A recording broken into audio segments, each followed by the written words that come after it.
இன்றைய திருப்பலி வாசகங்கள். பொது காலம் 12ஆம் வாரம் செவ்வாய்.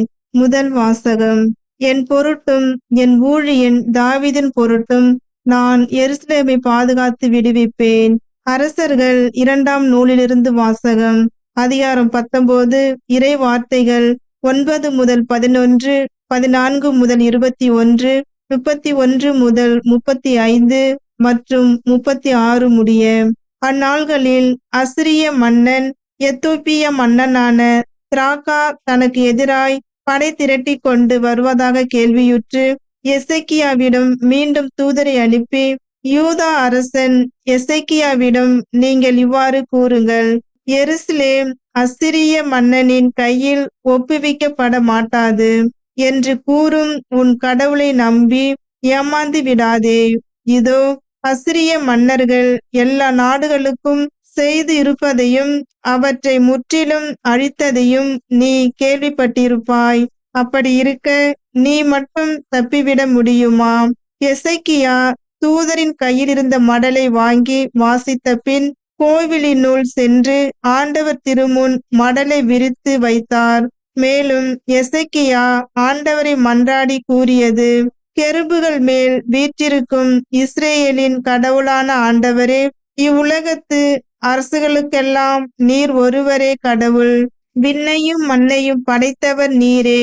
ஆண்டவரே, நீர் செவிசாய்த்து கேட்டருளும்.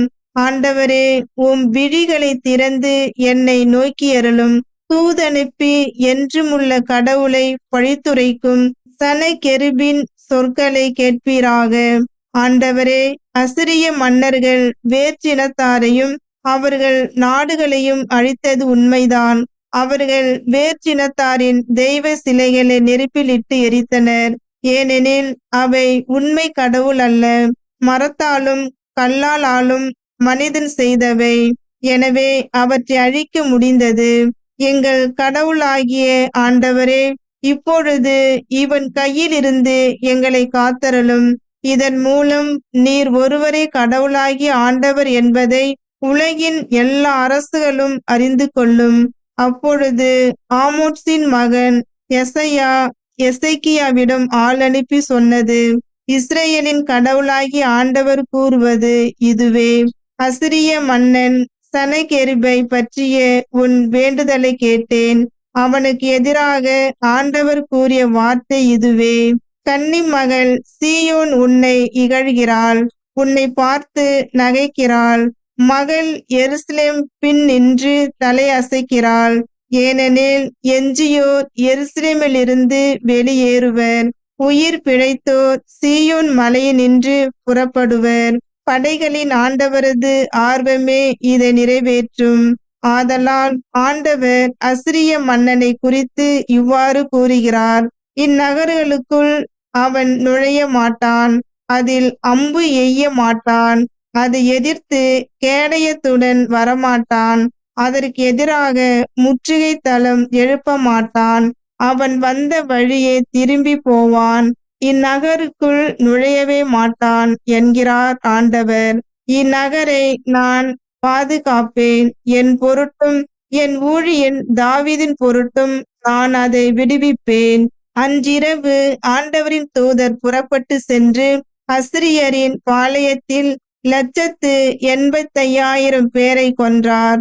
மக்கள் காலையில் எழுந்தபோது அங்கு அனைவரும் செத்து பிணமாய் கிடந்ததை கண்டனர்.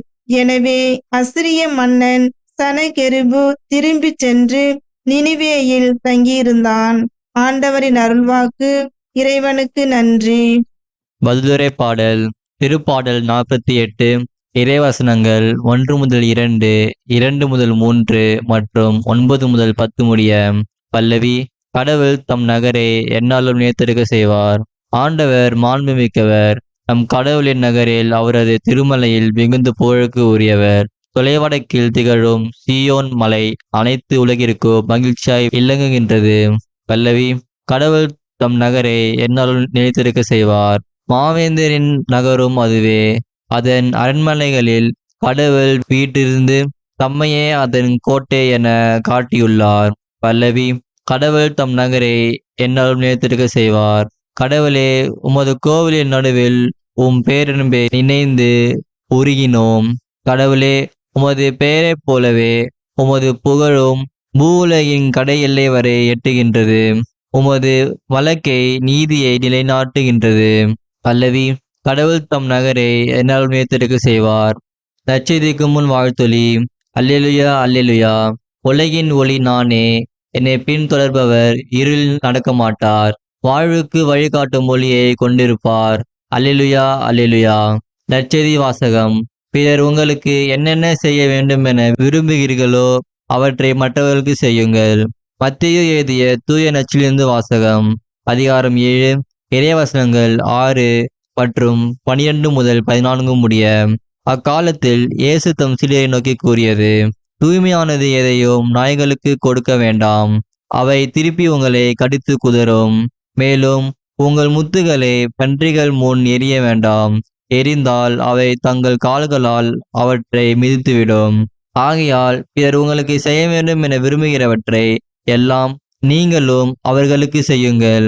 இறைவாக்குகளும் திருச்சட்டமும் கூறுவது இதுவே: இடுக்கமான வாயிலின் வழியே நுழையுங்கள், ஏனெனில் அழிவுக்கு செல்லும் வாயில் அகன்றது, வழியும் விரிவானது, அதன் வழியே செல்வோர் பலர். வாழ்வுக்கு செல்லும் வாயில் மிகவும் இடுக்கமானது, வழியும் மிக குறுகலானது, இதை கண்டுபிடிப்போர் சிலரே. ஆண்டவரின் அருள்வாக்கு. கிறிஸ்துவே உமக்கு புகழ்.